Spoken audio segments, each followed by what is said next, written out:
mula sa Politeknikong Universidad ng Pilipinas, inihahandog ang isang dokumentaryong nagpapakita kung paano ang takbo ng buhay ng mga tao sa kabila ng kanilang estado sa lipunan. Narito ang isang makabuluhang kwento na pinamagatang Vendor's Notebook.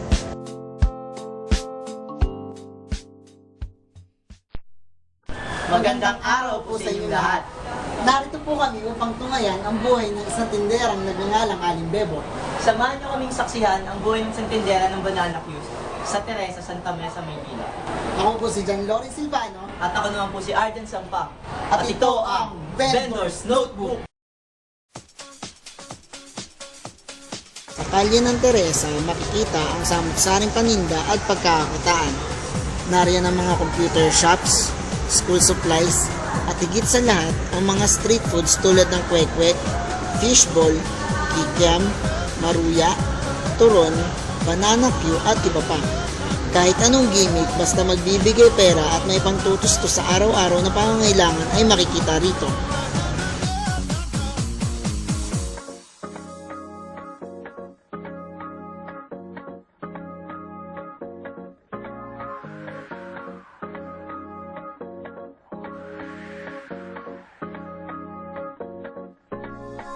One day you came to me,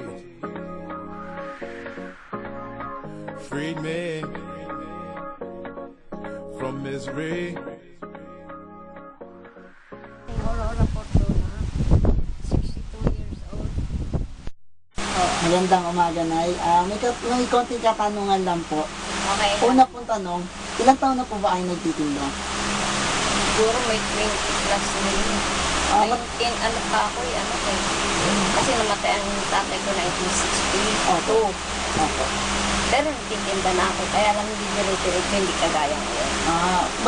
Bali ano po, bakit po pagtitinda ng banana Q at turon po yung napili ng hanap buhay po? Mas maganda ang pagkakakitaan ng araw kasi mababa lang ang Opo. presyo. Kung 500 mo, pwede kang kumukuha ng 700. Dahil mura pa noon. Eh ngayon wala na. Wala na po nabibig sa ganung presyo po. Wala na, mahal na, magkano ang saging. Umabot na noon, samantalang noon, piso, 80, pwede na. Kahit ilang daan ang bilhin mo. Tapos ang mantika, 60 lang. Ngayon, 100 na. Ang asukal, magkano noon? 28. Ngayon, 40 na. Kaya malaki ang pinagbago. Opo.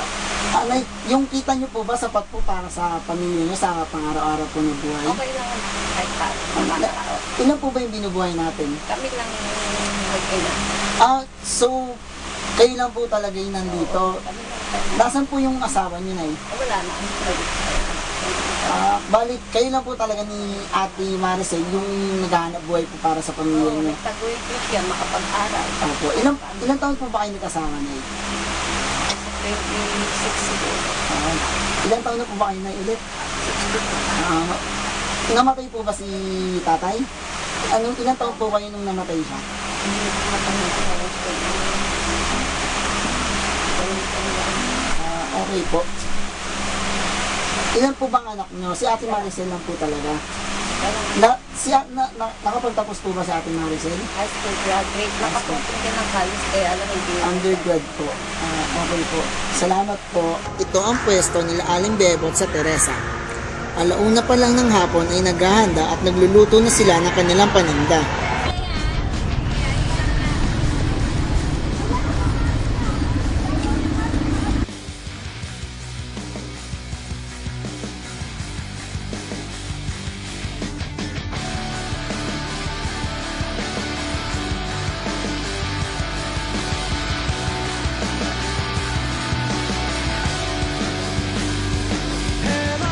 Katulong ni Aling Bebot ang kanyang anak na si Ate Maricel sa pagtitinda.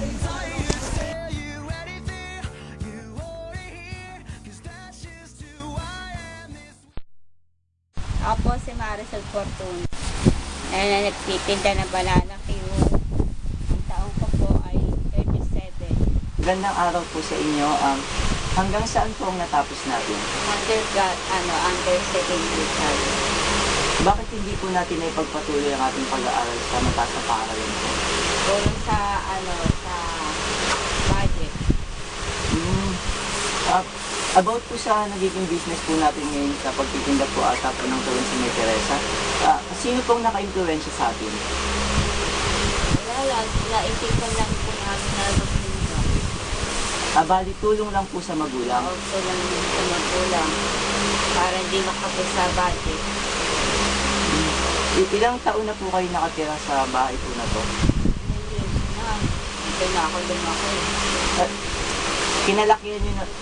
Kinalakihan na po talaga natin ang pagsama sa ating magulang. Opo.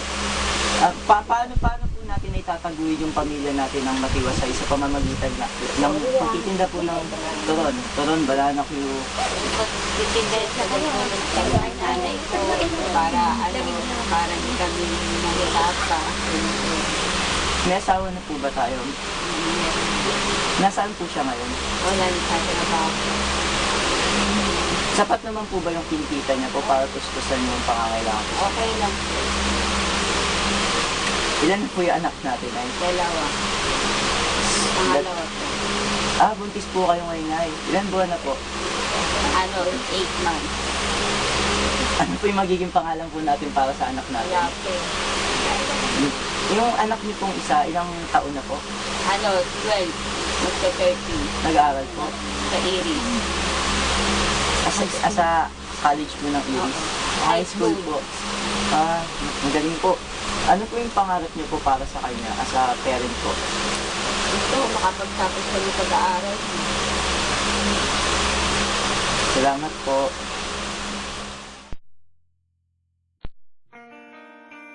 Makikitang matumal lamang ang benta nila, ngunit sumasapat naman ito para sa kanilang pangangailangan.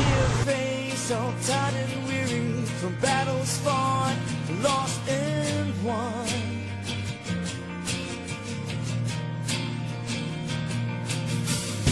You take your chances. Ang pamilya ni Aling Bebot at Ate Maricel ay isang halimbawa ng pamilya na kumakayod araw-araw upang umangat sa buhay. Ngunit mapapansin na karamihan sa ating mamamayan ang kabilang sa mababang estado.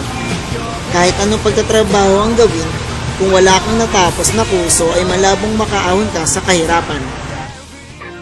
Habang ang mga nasa posisyon ay nagpapakasasa sa pera, may magagarang kotse at naggagandahang bahay, ang mga nasa ibaba ay nagtitiis sa hirap at pasakit sa buhay. Sa dokumentaryong ito, mahihinuha na ang mga nasa baba ang nagpapakahirap, ngunit ang mga nasa taas ang nakikinabang. Ano man ang estadyo sa buhay, may mga tungkulin pa rin na dapat gampanan na makatutulong sa pagganda at pagunlad ng ating lipunan. Ayan ang buhay ni Aling Bebot at ng kanyang anak na si Aling Maricel. Muli, ako po si Jan Loren Silvano At ako naman si Arjan Sampa. at ito ang Vendors Notebook!